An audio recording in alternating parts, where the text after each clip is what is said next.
నమస్తే అండి.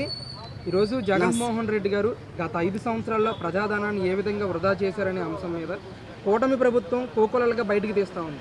ఎలకలు పట్టడానికి ₹1 అని చెప్పి, అలాగే ఎగ్ పఫ్లు తినడానికి 5 సంవత్సరాల్లో ₹3 ఖర్చు చేశారని, ఇలాంటివన్నీ చూస్తూ ఉన్నప్పుడు మీకే విధంగా అనిపిస్తూ ఉంది?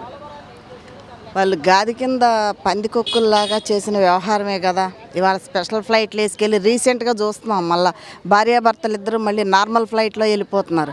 అధికారం ఉన్నప్పుడు టిఫిన్ చేయడానికి, బ్రేక్ఫాస్ట్ చేయడానికి, మరి తాడేపల్లిలో ఇంటికి వెళ్ళడానికి కూడా హెలికాప్టర్ వాడుకున్న వైనం మనం చూసాం.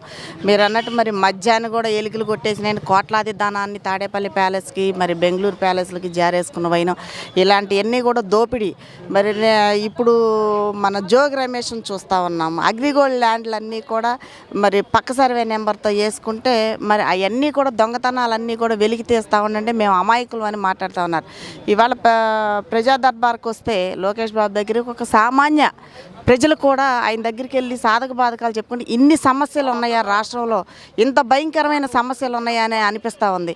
అంటే వాళ్ళు వచ్చి ప్రతి ఒక్కరు కూడా ఎక్కువ శాతం వచ్చేసి వికలాంగులకు సైతం పెన్షన్లు తీసేసి వాళ్ళకి ఎలాంటి అంగవైకల్యం లేకపోయినా వైసీపీ మనుషులకు పెన్షన్లు ఇచ్చుకోవటం, మళ్ళీ అది కాకుండా మరి ల్యాండ్ కబ్జాలు, పాపం ఇళ్లలోంచి తరిమేసి భయంకరంగా ల్యాండ్ కబ్జాలు, చిన్న ల్యాండ్స్ నుంచి చిన్న స్థాయిలో, పెద్ద ల్యాండ్లు పెద్ద స్థాయిలో, మరి అన్నీ కూడా భూములు కబ్జాలు, భూ కబ్జాలు, ప్రభుత్వ ధనాన్ని అంతటిని మరి రీసెంట్గా చూసాం. పెద్దిరెడ్డి రామచంద్రారెడ్డి ఆ భూములన్నీ కూడా మరి ఎక్కించేసుకుని ఆ పత్రాలన్నీ కూడా పెనలూరు దగ్గరలో కానీ తిరుపతి దగ్గరలో కానీ తగలబెట్టేసేయడం, ఇట్లాంటివన్నీ ఎన్ని దుర్మార్గాలు ఒడికట్టారంటే వాళ్ళ పాపం బద్దలయ్యే ప్రజలు ఇవాళ మరి 11 డిజిట్కి వాళ్ళకి ఇచ్చారు.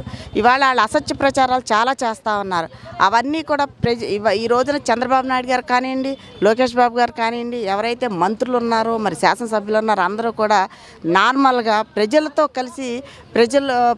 కలిసి పనిచేయడానికి ఇవాళ ముందడుగేస్తున్నారు. ఇవాళ ఆ రోజున రాష్ట్రం విడిపోయినప్పుడు 16,000 కోట్లు లోటు బడ్జెట్లో ఉంది. ఇవాళ మరీ భయంకరమైన లోతులోకి తీసుకెళ్ళిపోయాడు. ఇవాళ 42,000 కోట్లు దాదాపు పైచిలుకునే లోట్లో పెట్టేశాడు. బ్యాంకుల్ని మరి మద్యాన్ని చూసుకుంటే రాబోయే రోజులకు కూడా తాకట్టు పెట్టేశాడు. మద్యాన్ని తీసుకెళ్ళి డ్వాక్రా వాళ్ళు దాచుకుంటే మరి ఆ డబ్బులు తీసేశాడు, అభయహస్తం డబ్బులు. ఇట్లాంటివన్నీ కూడా మరి ఉద్యోగస్తులను చూస్తే వాళ్ళని మోసం చేశాడు. అనేక రకాలుగా ఉన్న ధనాన్నందరినీ దోచేశాడు. రాష్ట్రానికే పెద్ద గజదొంగ ఈ ప్రపంచంలో. మరి గజదొంగని ఎవరని గూగుల్లో కొడితే మరి జగన్మోహన్ రెడ్డి పేరే వస్తుంది. 151 అలీబాబా 60 దొంగల్లాగా 151 జగన్ దొంగల్లాగా వచ్చేస్తారు. వాళ్ళు ఏంటంటే ప్రజల్ని చాలా కసితో ఓటేశారనేది మనం గమనించవచ్చు. ఎందుకంటే ఎక్కువ ప్రచారం తక్కువే చేసినా కసితో నిజంగా మనకు బతకడానికి కూడా బతుకు తెరువు లేకుండా ఆంధ్ర రాష్ట్రాన్ని కూడా తాకట్టు పెట్టేస్తాడు అనే భయం చేత ప్రజలందరూ కూడా ఓటేశారు.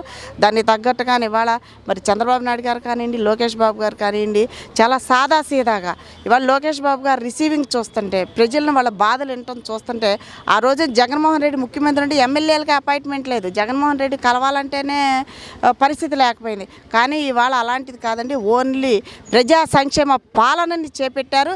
ఈ దొంగలందరినీ కూడా రెడ్ బుక్ ఓపెన్ చేశారు. ఆ రెడ్ బుక్లో ఎవరైతే దొంగలు ఉండారో ఆ దొంగల పని పట్టే పరిస్థితి ఉంది. ప్రజలు ఎవరో కంగారు పడిన అవసరం లేదు. ఆల్రెడీ మరి 60 రోజులు 100 రోజుల్లోపు మ్యాక్సిమం 80% పథకాలు అమలు చేయడానికి సిద్ధంగా ఉన్నారు. ఆల్రెడీ అన్నా క్యాంటీన్లు ఓపెన్ చేశారు. పంచాయతీలకు రోడ్లు కూడా మరి పంచాయతీలకు శాంక్షన్ చేశారు. ఏదైతే కేంద్ర ప్రభుత్వం నుంచి వచ్చే నిధులన్నిటికీ కూడా పంచాయతీలకు వాళ్ళు సర్వాధికారాలు ఇచ్చారు. ఎప్పుడు ఎన్నడూ లేనిది మరి గ్రామ స్వరాజ్యాలైన పంచాయతీల్లో నుంచి కూడా డబ్బు కాజేసిన వైన చరిత్రలో ఎవరికి లేని జగన్మోహన్ రెడ్డికి ఉంది. ఇలాంటివన్నీ కూడా చూసుకుని దానికి దీనికి బేరీ చేసుకున్నప్పుడు ప్రజలు బేరీ చేసుకుంటారండి. చాలా తెలివైన వాళ్ళు జగన్మోహన్ రెడ్డి చెప్తేనో నేను చెబుతాను ఇంకోళ్ళు చెబుతానో నమ్మే పరిస్థితి లేరు. ఏం జరుగుతుంది అనేది ఇవాళ సోషల్ మీడియాల ద్వారా మరి ఇంటర్నెట్ల ద్వారా అన్నిటి ద్వారా కూడా చూస్తూ ఉన్నారు. వారే నిర్ణయం తీసుకుంటారు. ఇవాళ ఈ పాలన ముళ్ళ కిరీటమే పెట్టుకున్నారు బాబు గారు. ఆంధ్ర రాష్ట్రాన్ని కాపాడు కోసం తను త్యాగం చేయవలసిందే. ఇదంతా కూడా ఈ పాలనను గాడిలో పెట్టేటప్పుడు చాలా టైం పడుద్ది.